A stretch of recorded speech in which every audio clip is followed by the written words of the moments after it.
Candlewick on Brilliance Audio presents Trowbridge Road by Marcella Pixley. Performed by Tara Sands.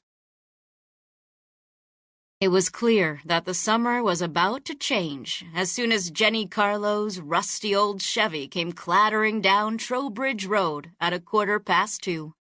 The radio pounding heavy metal into the neighborhood, shattering the lazy Thursday afternoon like a rock through a dusty window.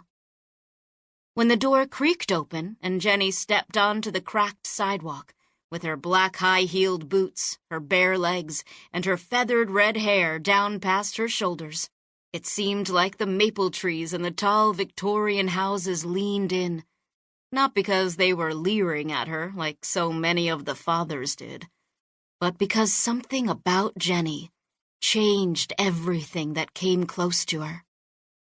She took a drag on her cigarette. "Get out of the car, Ziggy," she said. The back door opened, but the boy did not emerge. "You need me to go back there and pull you?" "No," muttered the boy.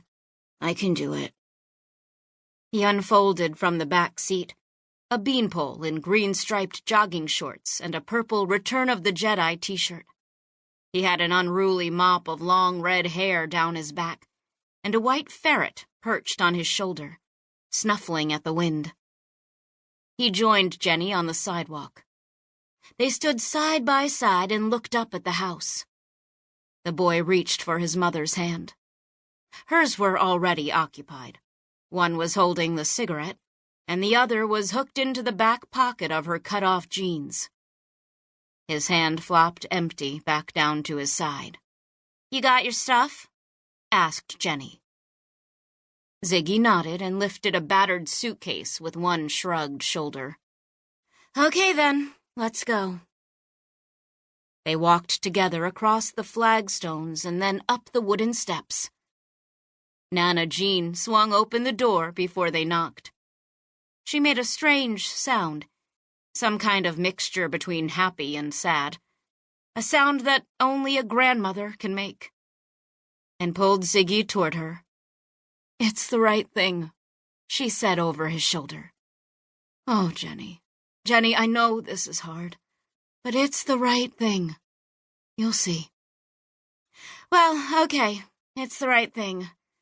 Let's hurry up before I change my mind."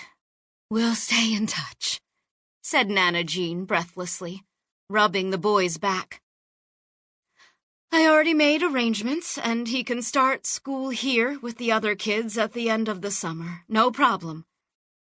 He'll like it in Newton. No more bullies, no more teasing. Everything's going to be just fine now. I'll take really good care of him, Jenny. You hear me?" "Yeah," said Jenny. "I hear you, and I appreciate that. I really do. It sure has been a tough year." "I know," said Nana Jean. "Let me worry about Ziggy, and you just work on getting yourself well. One day at a time, right? Isn't that what they say?" "That's what they say," said Jenny. She took one more drag on the cigarette, blew smoke over her shoulder, dropped the butt on the porch, and stamped it out with the heel of her boot. The white ferret climbed down from the boy's shoulder. Then it scrambled onto the porch, grabbed the butt in one claw, and started gnawing at it. Nana Jean and Jenny both looked at the ferret because it was easier than looking at each other. "Well, okay, Ziggy," said Jenny. "You be good for Nana Jean, and don't let that creature sleep in your pants, you hear me?" She took the boy by the shoulders and pulled him away from his grandmother. "Animals aren't meant to sleep in people's pants," she said. "It's disgusting, and it ruins them. Ferrets smell like skunk, you know, and clothes are expensive. Money doesn't grow on trees, even here in Newton Highlands." "But Matthew likes being close to me," said Ziggy. "He likes my scent." Ziggy scooped the ferret from the ground, kissed him on the top of his white head, and then grinned at the creature. The ferret licked his teeth, his white tail twitching. "Well, now," said Nana Jean, pulling the ferret from Ziggy's mouth and holding him in front of her like a dirty rag. "First things first, let's see what we can do to get you two settled in. I've got Jenny's old room all ready, and I want you and Matthew to sleep any way that feels comfortable. If he wants to sleep in your pants, it's okay with me, as long as you're out of them when he does it. No sleepless nights in Nana's house. Nobody's going to bother you any more, Ziggy. Things are going to change now that Nana's taking care of you. You hear me?" "Thank you, Nana," said Ziggy. "Okay," said Jenny. "I think I'd better go now." "Give him a kiss and tell him you love him," said Nana Jean. Obediently, Jenny knelt on the porch in front of her gangly boy. Ziggy kissed his mother's hair. "I love you, Jenny," he said. Jenny closed her eyes and leaned against him. "You be the walrus, Goo-Goo Boy," she said. "I am," said Ziggy. "I am the walrus." Jenny got up from the ground. "Then give me a high slide," she said. Jenny put her hand out, and Ziggy ran his index finger down the length of her palm. Then he snapped and pointed at her.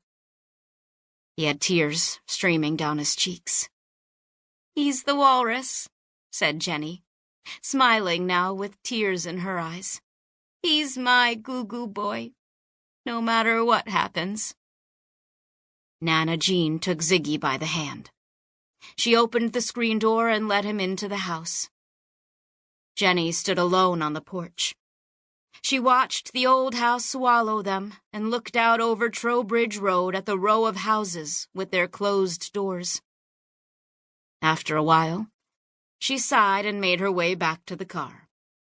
She got in, lit another cigarette, rolled down the window, started the engine, cranked up the radio, and clattered down Trowbridge Road and on toward town.